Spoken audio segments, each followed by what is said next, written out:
Yeah, so welcome back for those who are joining again, and welcome to everybody again here at ZKM and to everybody joining online to the second event of this opening day program of the exhibition Assembling Grounds.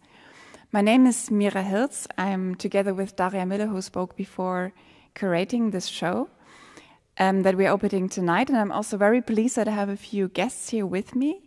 To my right is sitting Bettina Korintenberg, head of the IFA Galleries, and to my left is sitting Amruta Nemivant, senior manager of gallery and cultural programs at the Goethe Institute Max Miller-Barwan in Mumbai, and online joining for in a moment, yes, there he is, hello, is Ravi Agarwal. He's a curator, artist, and NGO founder based in India. And I'm introducing all of you like super briefly right now. I'm sorry that I'm going to speak for a little bit longer because I actually wanted to ask you after a short introduction that you can also all introduce yourselves a little bit. And I hope it's going to become clear why. All of you are partly involved very much into this exhibition that we are opening tonight, and also were involved in an exhibition titled Critical Zones, which was basically the starting point, I would say, of a process of many years, which led to the opening tonight. And this panel we have roughly like an hour for this panel now, will look into this process that took a few years. Yes, and I want to first start to just introduce a little bit more about Critical Zones, not assuming that everybody knows what I'm talking about. Critical Zones took place 2020 to 2022 here at ZKM. It was an exhibition, or we could maybe say a thought exhibition, a thought experiment initiated by philosopher Bruno Latour and the former scientific artistic director Peter Weibel of ZKM. And it was, next to others, also curated by Bettina Korintenberg and Daria Miller, who are here with us today. And then later on, for the last years, 2022 to 24, this exhibition, Critical Zones, then toured in an adapted format in collaboration with the Goethe Institute South Asia through 6 different cities in India and Sri Lanka. And I was super lucky. I feel very honored that I was able to co-curate and also travel this exhibition and be on site. Following the ideas of Bruno Latour and Peter Weibel, Critical Zones proposed a fragmented perspective on our planet, one that acknowledges that there are many ways of knowing, many ways of responding and depending for humans, but also for other forms of life and also non-living. And this perspective, as Daria also mentioned already before in her introduction, is also very much inspired by historian Dipesh Chakrabarty, who talks about how we basically live on different planets almost. This is how deep the fragmentation goes. In this way, reflecting this fragmented view on our planet, it made a lot of sense to travel critical zones to different geographies on this planet, not to impose this view or not to also impose any solution or theories, but rather in order to test ideas. So the idea of the traveling exhibition was really to bring it to different locations and ask, does it matter what themes are present in these locations? Can we somehow connect what comes up? And a really important part of that was also to, together with the local Goethe institutes, to have an activation program that could really root and locate the traveling exhibition in this city or in the region that it took place in.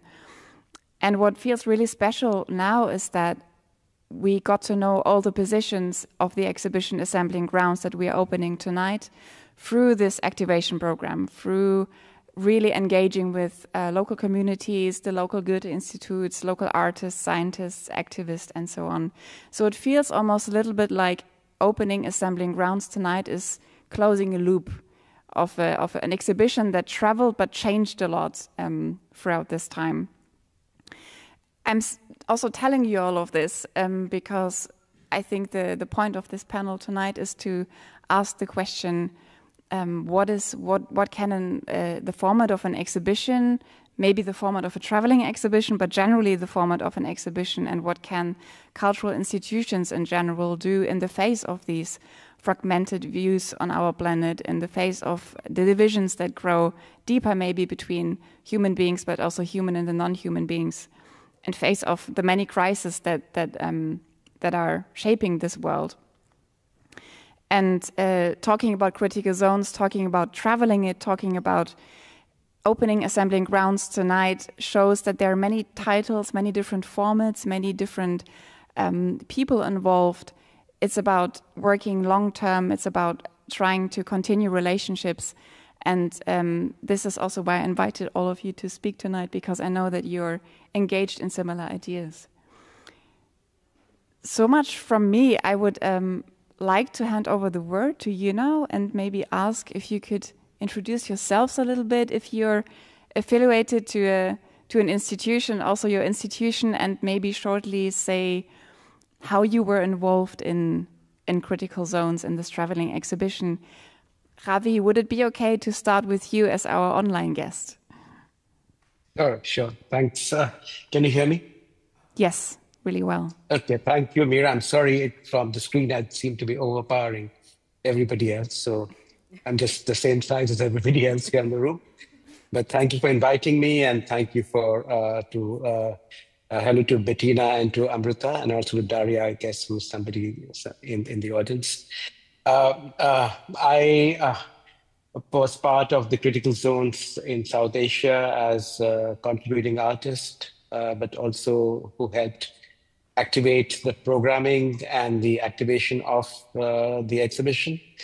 So I'm part of two not-for-profits, which I started over different periods of time. One is an environmental not-for-profit, and the other is an art and ecology not-for-profit, promoting ideas of arts in the intersections of ecology. And I'm also an independent curator. When somebody invites me to things which I want to do, then I do that. And so these are the three sort of roles I occupy. And some of this were contributing to the Critical Zones exhibition, and also as a discussant in some panels that Mira hosted and other people hosted. Thank you so much, Ravi. Without further commenting this, maybe a little bit later, can I just hand over to you, Bettina? Yeah, also hello from my side. It's beautiful to share this panel with all of you, and also to kind of reconnect a bit with the Critical Zones community, which is very dear to me. I'm curator and researcher, and since 2021 I'm the artistic director of the IFA Galleries, that are the two art spaces in Stuttgart and Berlin from the Institute for Cultural Relations, which is a German intermediary organization fostering or strengthening international cultural relations through art, through research, and also civil society, with a focus on human rights, on ecological justice and democracy. And the IFA Galleries within this framework act as a kind of ecosystem, or we understand the galleries as lived artistic practice places revolving around the nodes of a continuation of structures of colonialism within our contemporary societies, of transmission of knowledge, of diasporic movements, and also ecological futures and threats. And we have a strong focus actually on processuality, collectivity, and also hospitality. But I would briefly connect why I'm here, or what connects me with the assembling grounds. I'm one of the curators of the exhibition Critical Zones Observatories for Earthly Politics that Mira already mentioned, that was conceived in a core group of curators by Bruno Latour, Peter Weibel, Marta Guinard, Daria Mille, and myself. But of course we were embedded in this vast and vital web of practitioners from the arts, from humanities, and also from science. And Mira already touched up on the main topics of the exhibition, this kind of a proposition of a cosmological shift to re-understand our being, or to reorient our being within this living territory from an understanding that we do not live basically on the globe, which is a cartographic imagination which we can control, but that we are folded within this vivid biofilm of the critical zone. And coming from there, actually, I wanted to strengthen 3 aspects that I think are important maybe to discuss within the context of the panel, but which are also very important for my own curatorial practice, and also how I kind of see exhibitions or cultural spaces.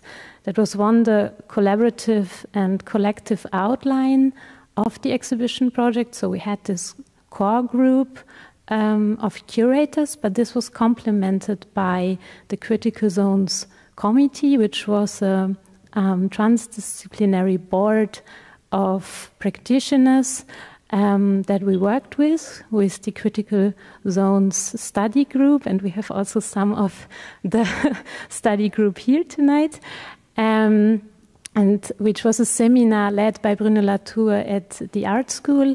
And here just wanted to strengthen the experimental and also performative methodology that this seminar inhabited in a way. So we didn't just read or discuss, we really did bodily exercises also with Mira.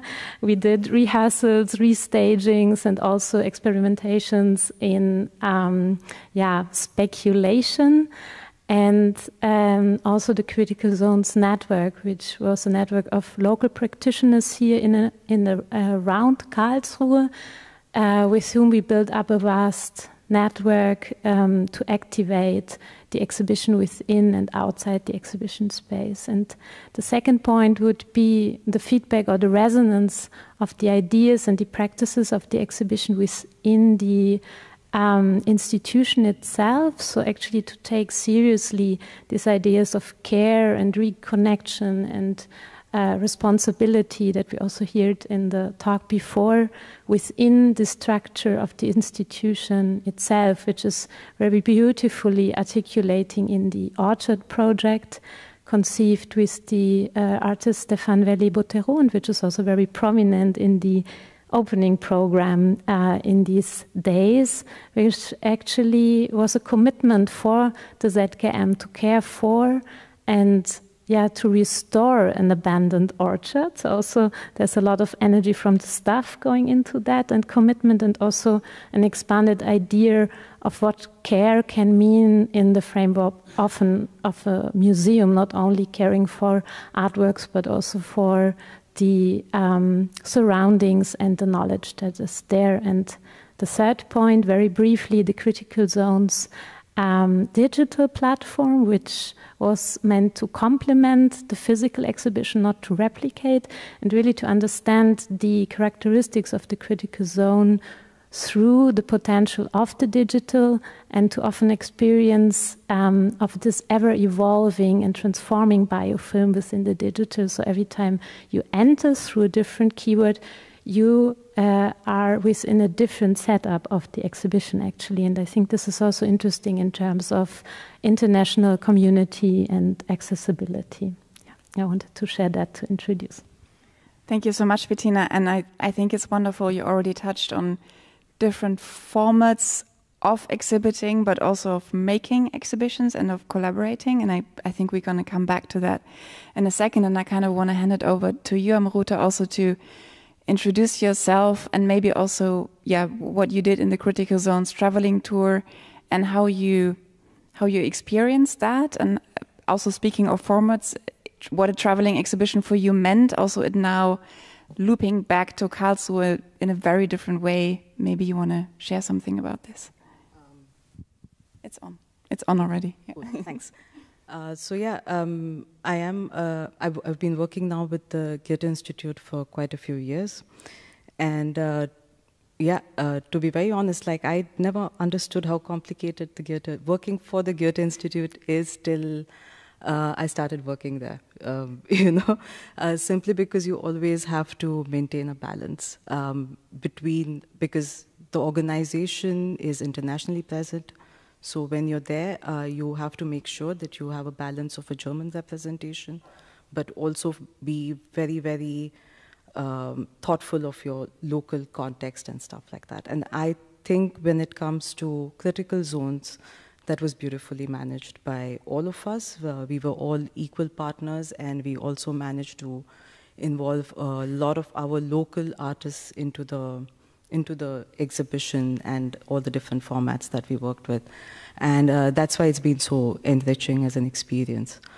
In terms of what we did, since Mumbai initiated the project on behalf of South Asia, I guess we worked a lot on the production of the exhibition itself, but also we did introduce our local networks to the ZKM so that we could locally contextualize the show for Indian audiences, but also audiences in Colombo.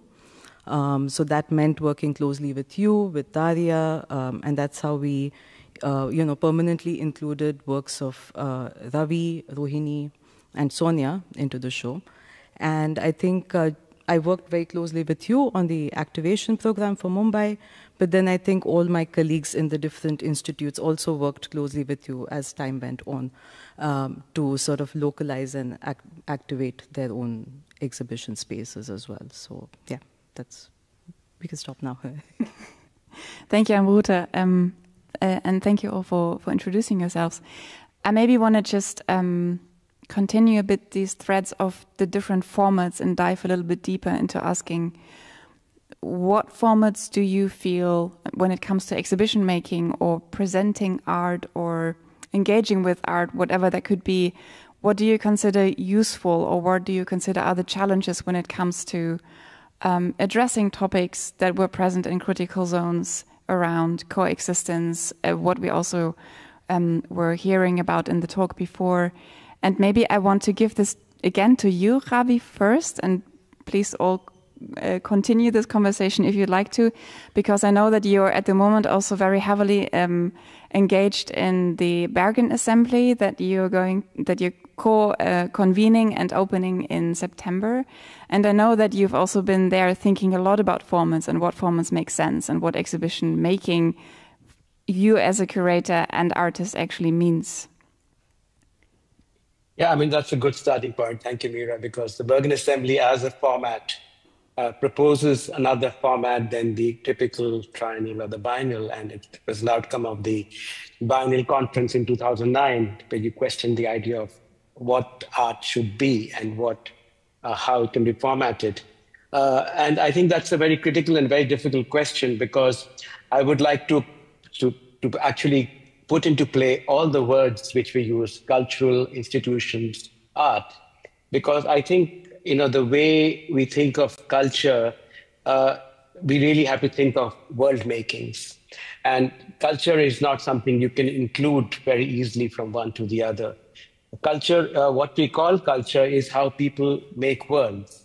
They include language, they include ways of life.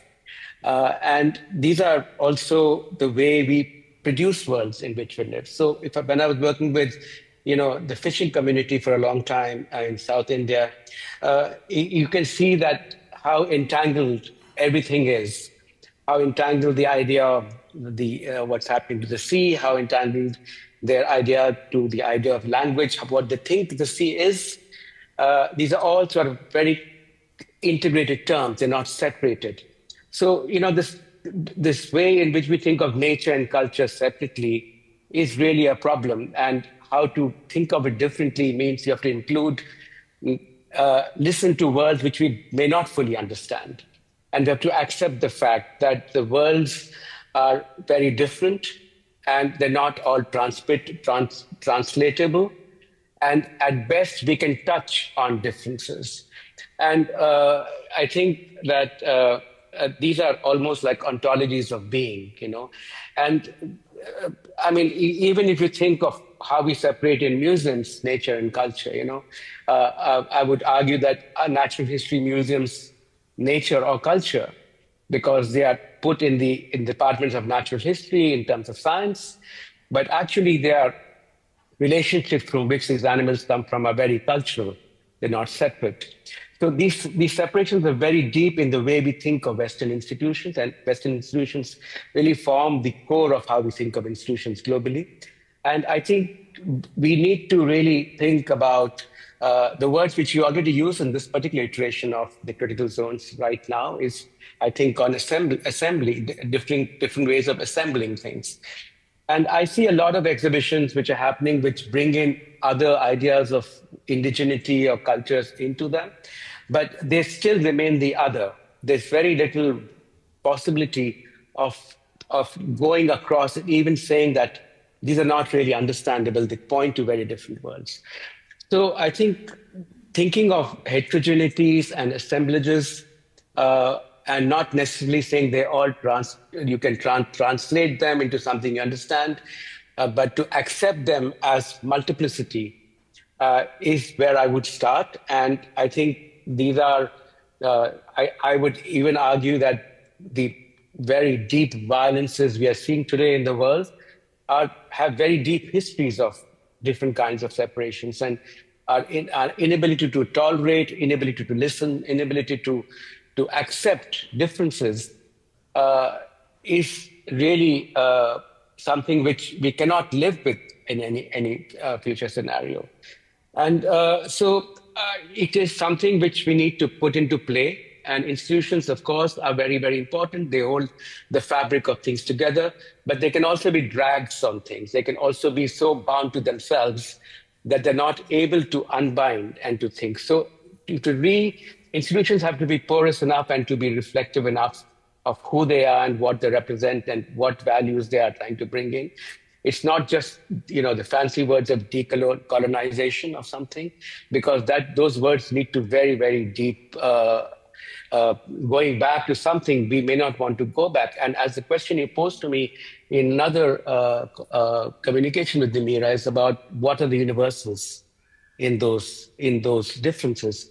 I think that's a question we all need to think about very carefully, because certainly this model is not working anymore, because where we are right now is not workable, either physically in terms of sustainability or in terms of the kinds of worlds we are creating right now, which are so divided and so fractured that this certainly can't be the future of the human race. Bettina, I see you nodding. Do you want to add something maybe in terms of also how you experience working, I think, with artists also from many different geographies, and what kind of formats, what kind of dialogues you're trying to create in terms of, in light of what Ravi just mentioned? Yeah, I mean, it's a huge question, and in Ravi's answer were so many anchor points that I lost a little bit track, but I maybe could start with this moment of multiplicity, and I had actually in mind the quote by Anat Singh, "Unpredictable encounters transform us. We are not control even of ourselves," and that within these moments of transformation is actually the life happening. And for me, more and more important became this moment of encounter within thinking about exhibitions not as something stable or something that is a finished setup at one moment, but that can transform through its very different encounters it takes. For one, of course, the artists that we are working with, but also within the trajectory that the different groups and different communities and different stakeholders that come and inhabit more than visit this exhibition also activate different meanings, different moments, different perspectives, and that we take them more seriously and also integrate them in the exhibitions and themselves, and also that exhibitions can transform during a time by artistic interventions and leave the different traces there. So I think to understand that more as a lively world, also not an imposed set of thoughts that is stable at the time, is something very interesting for me, and also a more tentacular idea that an exhibition can have different spaces and venues at a time, resonating or traveling then to another geography and get nurtured again, but that we think more like a seed purifying life also of these thoughts. There are so many practices and thoughts in exhibitions that they can have a lot of afterlives in a way. And so that's something that became very important, and maybe why I also proposed these 3 moments in the beginning. I think thinking exhibitions also more collectively, not from one curator's voice or from one author, but really as assemblies, ensembles of also cross-disciplinary setups, I think are very nurturing at that moment, and are also, they have the negotiation of differences then already in their DNA a little bit. And the second point I touched upon in my introduction, I think we can learn so much from artistic practices also as institutions. And I think it would be amazing to have the institutions more parasited by artistic and activist practices. So as the orchard really is demanding something from the staff and putting another perspective, and also maybe freeing time from the institution to go to the orchard and take care. I think that all can change our ontological setup. And these cracks, I think there's this messiness that also Sriya was touching upon. There's nothing pure, but I think the voices we make audible and present can change our ontological setup, and I think that's what we need, and to be more in connection. Well, to just start off, institutions are important. They do bring in, they at least bring communities together. But one thing that's important to know is of each institution is different. It's set on different guidelines. And so it carries forward its work based on those guidelines, right? But what's very important is that an institution listens to its audiences or the people it's trying to address over the period of time, and sort of innovate and change as per the changing scenarios around it. What I'm trying to say is it's always important to contextualize the work that we bring to the table. Especially for an institution like the Goethe Institute, which I mentioned, is globally present. There are certain wide-ranging structures that allow us to contextualize all our work locally, which is why we survive. In fact, I can say in Bombay, many a times people forget that we are a German institute and think that we are quite Indian in the way that we are accepted.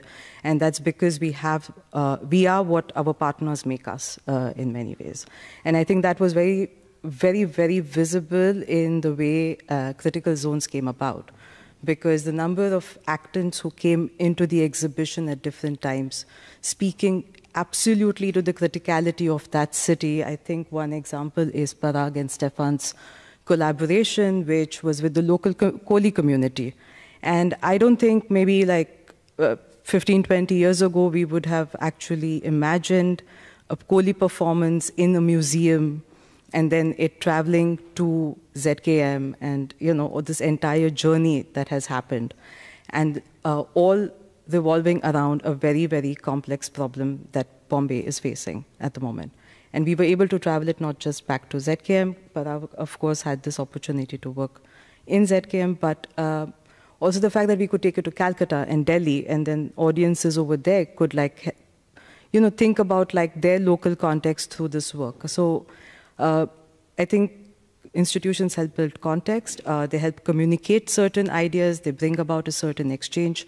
I'm not saying that does not mean they sometimes don't go wrong, but most of the times the attempt is to sort of bring forth a certain humanness in our existence through cultural exchange. So, yeah. Thank you, Amruta. And I also want to add that we are sadly missing one of the panelists today because of sickness. Jahnavi Phalkey, the founding director of the Science Gallery Bengaluru, couldn't be with us today.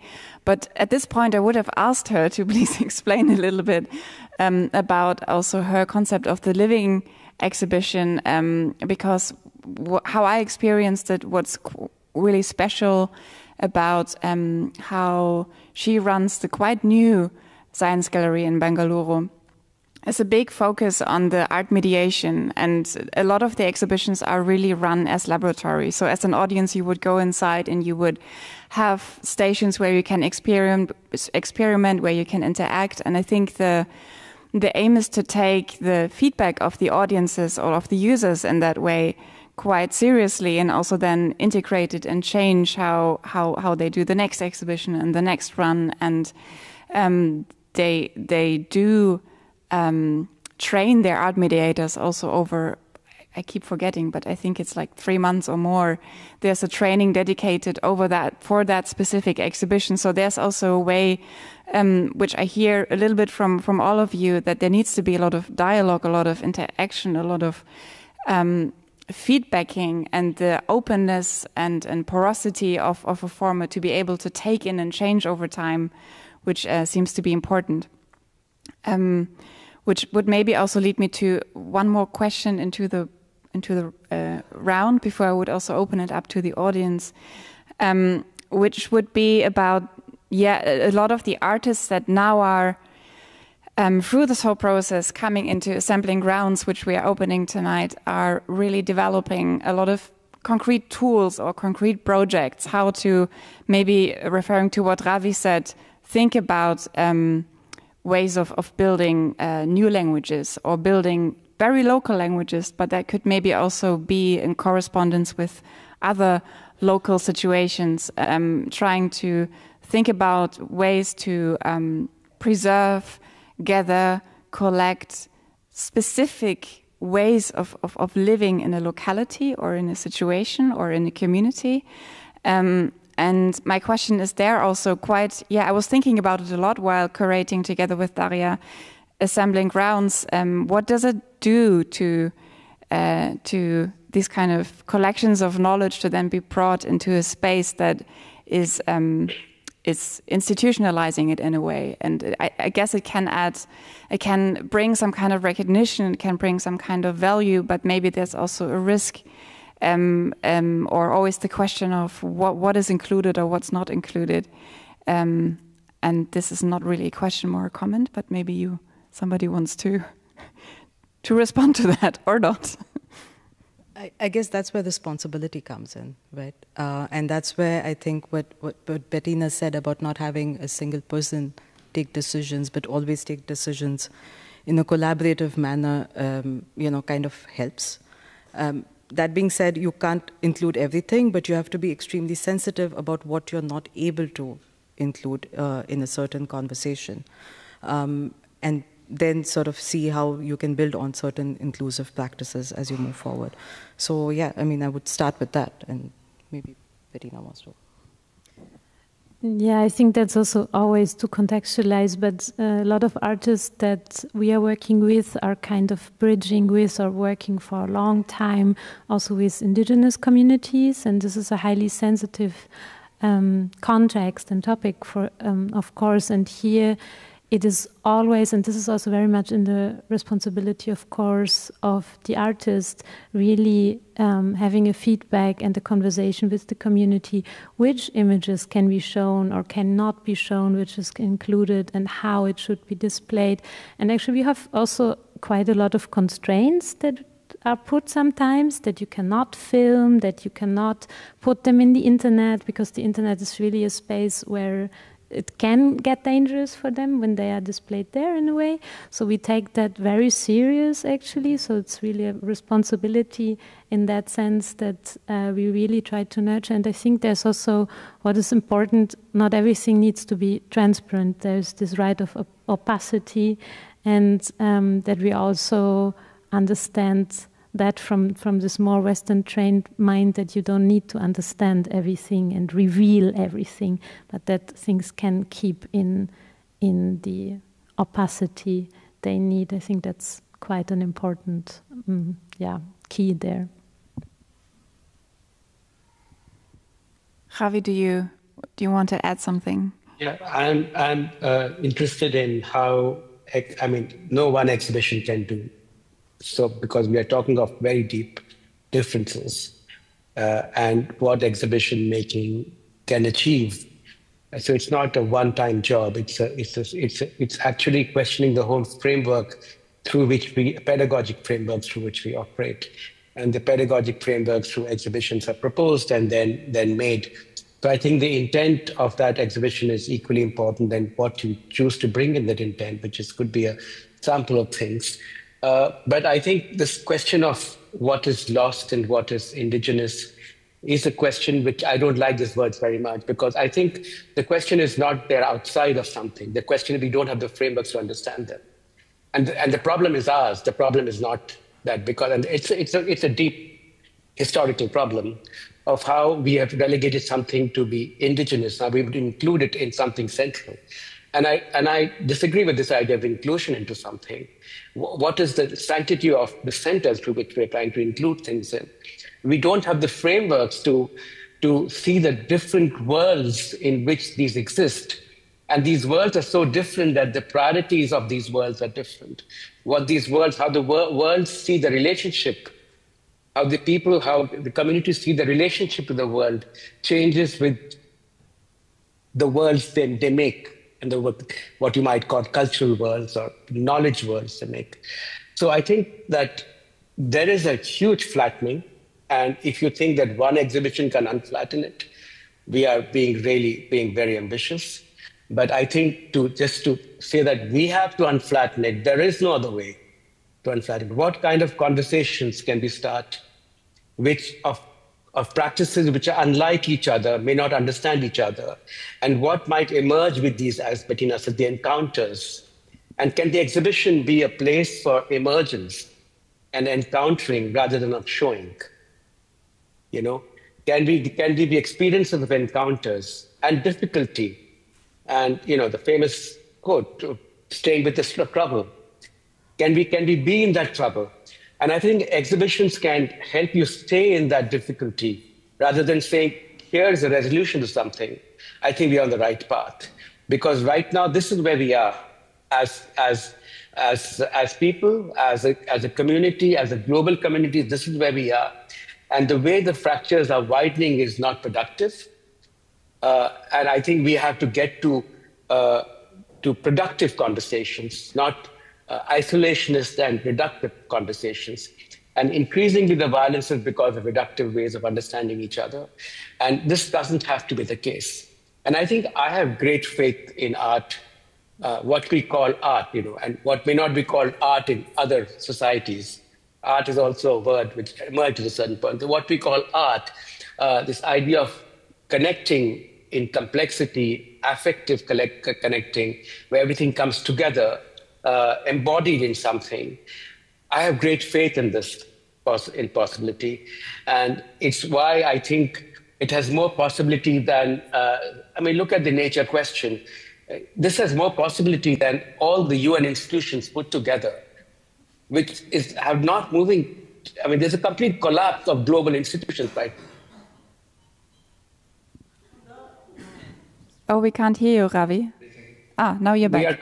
We are completely unable to move.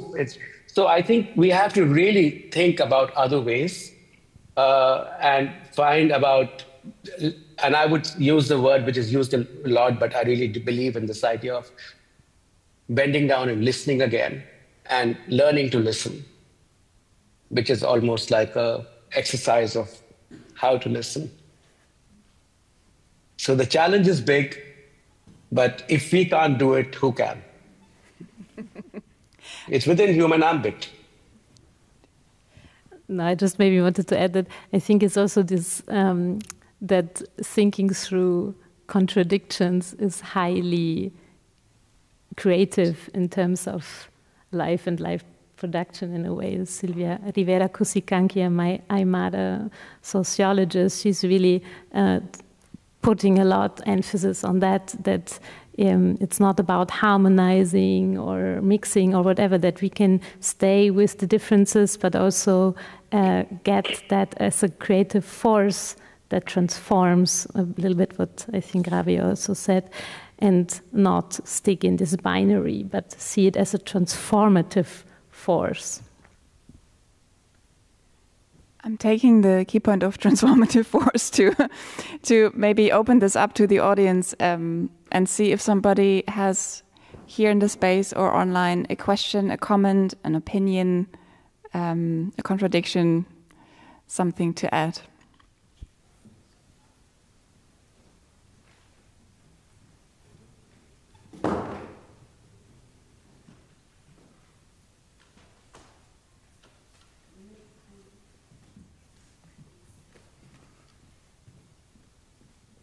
Hi.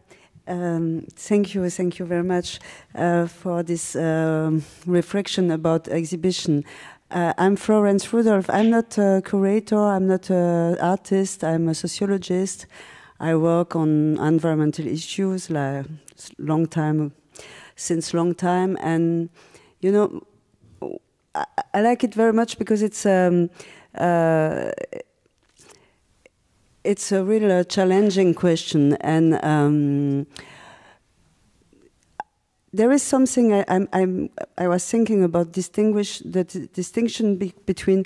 Do you, for example, when you say artists, they perform or let's say they perform or they show or explore some ideas, and do you invite also? I would say. Normal people, which just take place in an exhibition and mix with artists, but like encounter this kind of performance and just practice and just being there or just. Handling or discussing, or is it very let's say very obvious for you and I didn't listen it, or that's a question which went through my brain. I'm sorry, just listening. I was just thinking about if you work with this kind of assemblage. So did I understand the question about how do you include? How you call them normal people, so audiences which are maybe not trained as artists or curators or as the people that are invited initially to create this exhibition. How are they part of the exhibition making the process? Is that your question? Maybe not. Maybe just being there, just taking place. Like taking up space, you mean, or being there? Yeah. In the exhibition? Yeah. In the exhibition. So if, just to understand, so how do we get regular people to come and occupy space? No, I mean, the normal was, of course, because, it's performance and living. The difference between performance and just living. For example, because Javier was talking about culture produce world. So, when you perform something, of course, you produce something, but it's not like when you live. Like, for example, now I try to explain what was going through my brain. Of course, it's a kind of performance, but it's a very, let's say, usual performance. It's just a social performance. I'm here in a place, and I try to talk with you. So it's a very normal, social, human performance. And it's.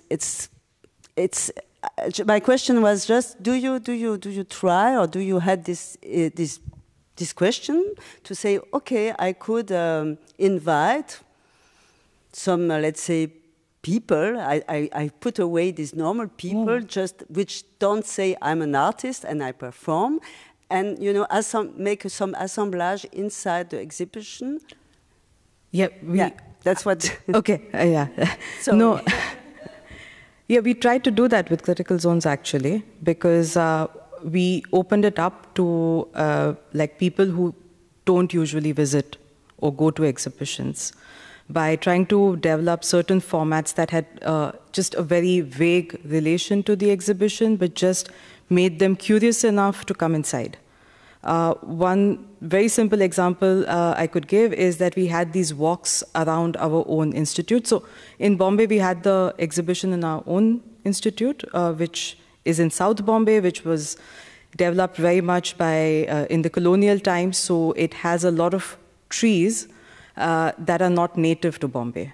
And so we tried to do this walk around the institute. People came just out of curiosity to understand their own neighborhood a little bit better and stuff like that. And then very sneakily, if I may say so, kind of ended it inside the exhibition, and then they had to like take a tour of the exhibition and understand and try to like connect some of the thematics that they saw in the space with what they'd seen in their own neighborhood, for example. I think that was one, I hope I've understood or responded correctly to your question. There was one example. And the second one was the performance workshop that we did, where actually like we had 2 performance artists come and do workshops within the exhibition space. And we saw that many of the people who signed up for it were just interested in performance, but when they realized that it was inside an exhibition with all the exhibits working and, you know, still out there, I think it gave them a completely different understanding of space and what exhibition means and stuff like that. I hope that answers it. Sure. If I may just add something, it's about, for example, food. Again, excuse me.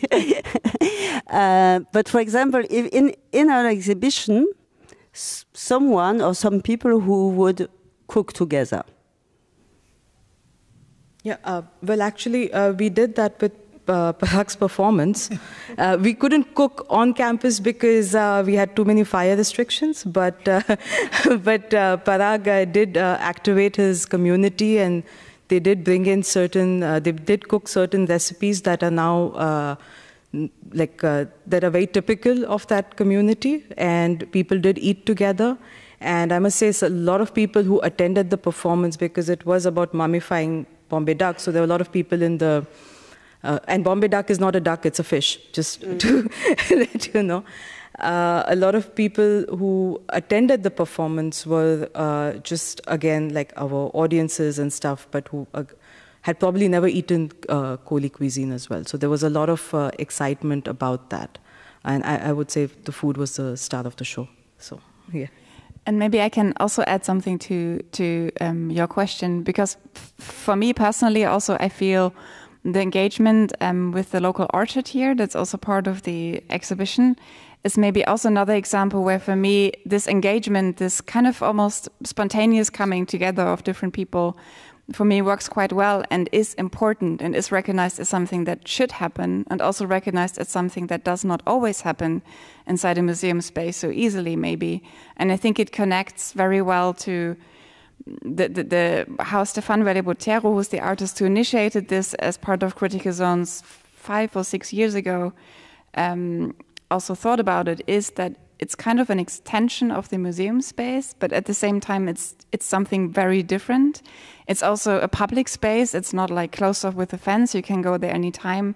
And they've been working there for the past weeks, making ceramics on site, and have been talking to us about a lot of these encounters that happen where people pass by and come, and or there's food and a picnic and people want to come, or there's a mowing workshop going on and people want to join. So I think there's also a recognition of the need to create these spaces where these kind of encounters can happen, because I agree with Ravi that I believe very much in art and that it can do a lot, but at the same time it can also be a world that's quite far away maybe for a lot of people and not so easy to connect to, actually, especially contemporary art.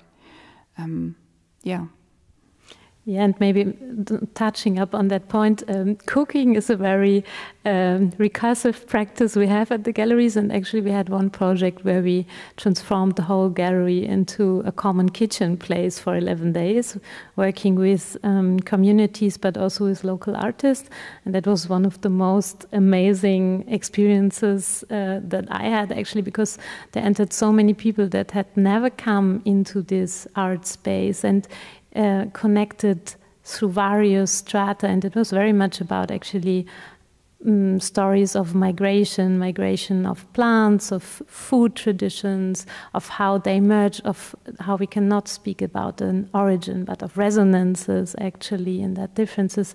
And that was a very, I think also community building moment. I think also community is a kind of knowledge or epistemology that we should strengthen much more within this framework of encounters and differences, and maybe also this sneaking out of this museum or institutional spaces shifts, of course, a lot, because you shift the whole framework. So how we work is also very much, decentered. We had actually, for example, a drilling into the earth with a geologist doing a speech to the earth, where a lot of different communities actually stepped by and just got curious how we transformed these earth holes into instruments with an artist. So there was a very diverse and mixed group actually gathering around that, or getting the artworks out into a theater where we had a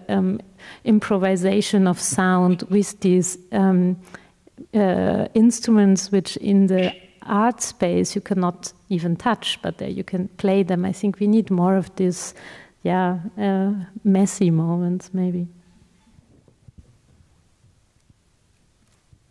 Any more questions or comments? Hi. I think it goes. Sorry. My name's Anna Kubelik. I am an artist, but I'm also someone who is soon to take over a farm from my ancestors with land and forest. And I'm asking myself, without traveling too far, staying in Germany and not so globally within India and so on, that there's already very strong cultural differences within the rural and urban landscapes.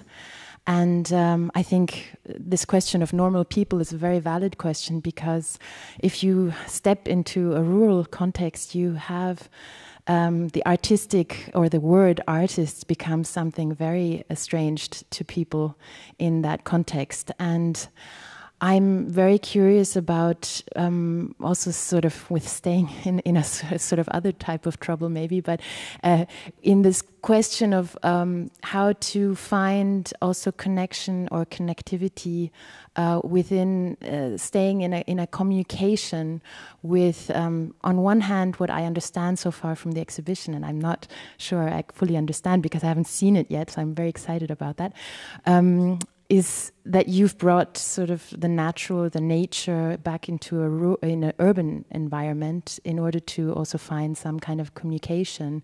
And I'm wondering also about this other, or your standpoints between urban and rural, and what your connections are also between the artistic practice that connects the urban and the rural in a very sort of direct way. At this point, I would really like to hand it over to the artists of the show, but they're not sitting on this panel right now. Because I would say, I don't know if it's about for assembling grounds. So we've been talking about Critical Zones, which was an exhibition that toured, and assembling grounds kind of grew out of this. And for assembling grounds, which is opening tonight in a few hours, I wouldn't say that it's so much about bringing nature into the urban space as such, but it's really about bringing projects that are already thinking about that complexity that you just mentioned into the exhibition space. There are quite a few examples actually of artists that are also farmers or part of fishing communities or similar, that are themselves, in my sense, testing how artistic formats can act as a way of thinking about this connection of rural and urban, or of artistic practice and farming practice, or of a practice, or maybe of thinking about practice in general and what it means to attend to something in the long term, something that transforms, something that you cannot control, something that you're in communication with, something that gives meaning also to your own or a community cultural identity, to use that difficult word of cultural group and world again. And I forgot where I wanted to go with this, but I think there's a lot of thinking about this division between rural and urban as well, and how to bridge that. But I think what really fascinates me about getting to know these artists that are part of the show tonight also, but as well also of Critical Zones, or that you are working with, as far as I know, people on the panel, is the way that art is placed not as something that's very foreign inside of this, but actually as something that can bring in a specific creative, messy a view on what it means to be with land or to be with the ocean. This is not a very concrete answer, but maybe also Mike. I think it just brings a fresh perspective to something that it interacts with or works with. I think that's what you were putting out there. But I think the challenge also that I'm very directly facing with this question of farming, the farming itself already indicates what the problem is with the relation between human and nature. Is farming means that you're trying to extract something for yourself in a very kind of almost necessary capitalistic way, because the question also here is, when you have land and you have a piece of land that you're farming, you're also in this obligatory situation of having to harvest and live in this situation. And artistic practice for me is not the same. You know, it's a different. It's trying to challenge that, and it's really like trying to do a split somehow between these things. Ravi, I'm thinking of your project that you've also done about livelihood, and I'm wondering if you have I think, to me, both these questions really help you think about how we divide things up, how we categorize things, you know. I mean, the question about people and art, you know, who's the artist, who is the normal person, what is the institutional boundaries? It's very much a question which you asked me, Rand, the first, about what kind of formats do we use and what are those formats, you know, what end are these separations helping? And so we are talking across various divisions which are already taken for granted. And I would say that these divisions themselves need to be productively thought of, because even the word, maybe we think of the word nature, is not a universal way in which nature is thought of. So nature is not a universal term, except if you look at in terms of the science of universals, but culturally it's not how the world is brought into our lives, which is a relationship. It's very relational. So I think these are complexities which we are going from the flattening back to trying to see how they make sense. But these flattenings themselves are the problem. Is nature something which is produced by a relationship, or it's something which is given? Or is it something which is a bit of both? So I think these are, for me, what is interesting as an artistic, if you want to use the word artistic practice, is this query of where you locate yourself in that question. And I think for the farming question, you know, I would say one should do where you want to locate yourself, and then we can decide what to call it, whether to call it art or non-art is a secondary question. The question is, what is the important thing for you to do? What is the value you bring to that place? What's the value to bring to, what are the questions you want to raise with yourself in that relationship with land? Because land is not the same thing either to everybody. So those relationships, if you locate ourselves in those relationships, then we can decide what term to use for them.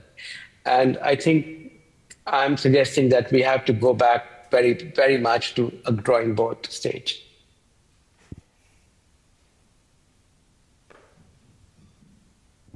I think we have time maybe for one last question, if there is one, or comment.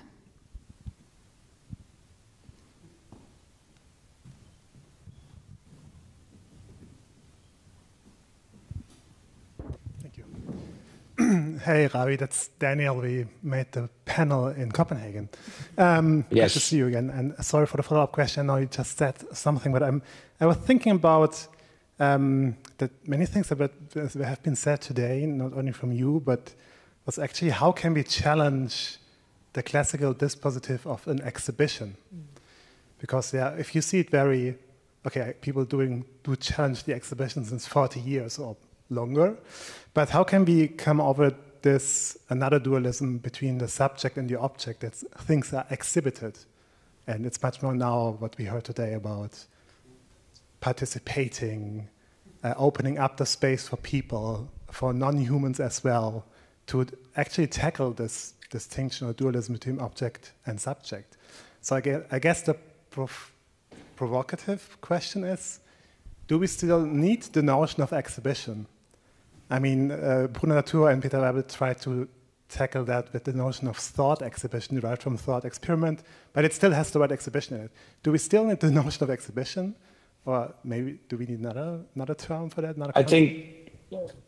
I guess the question is to me, Daniel, so I will... Yeah, or maybe to all of you. Okay, so should I... Go for it. Go for it, Ravi. Okay.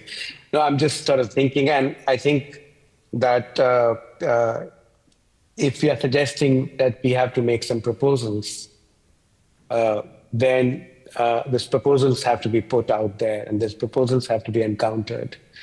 And so there is an intent from my perspective of that proposal.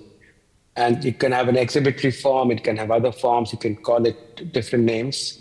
But without the proposal, we're not making any intervention, any possibility of creating anything, any other experience or any other possibility. So, and I guess exhibition is one way in which we use that word. Bergen Assembly uses the word assembly. There have been so many experiments, as you yourself said, in terms of this subject-object separation, both not only in visual arts, but in theater, and music and everything else as well. But what I'm suggesting and thinking along, and maybe you have something to say about this, that when you put out a proposal, that it will create this dialogue. And so there will be this encounter, which may not be so didactic as a subject-object, but maybe can be more experiential. And that really depends on how you propose something, I guess.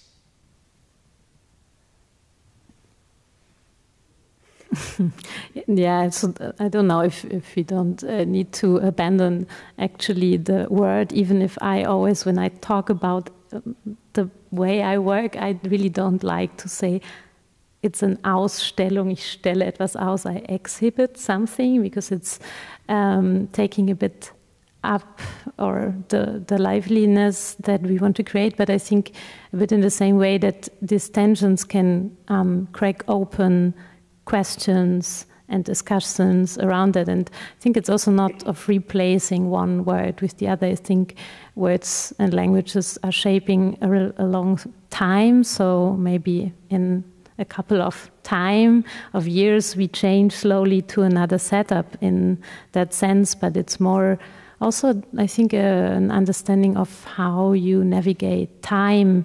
And for me, this notion of continuity got more and more important, to not have an exhibition as, what I said, an singular setup with a set time frame. It starts and it ends, but to understand that more as where new beginnings can start from. So there's more of nurturing moment that this setup can produce other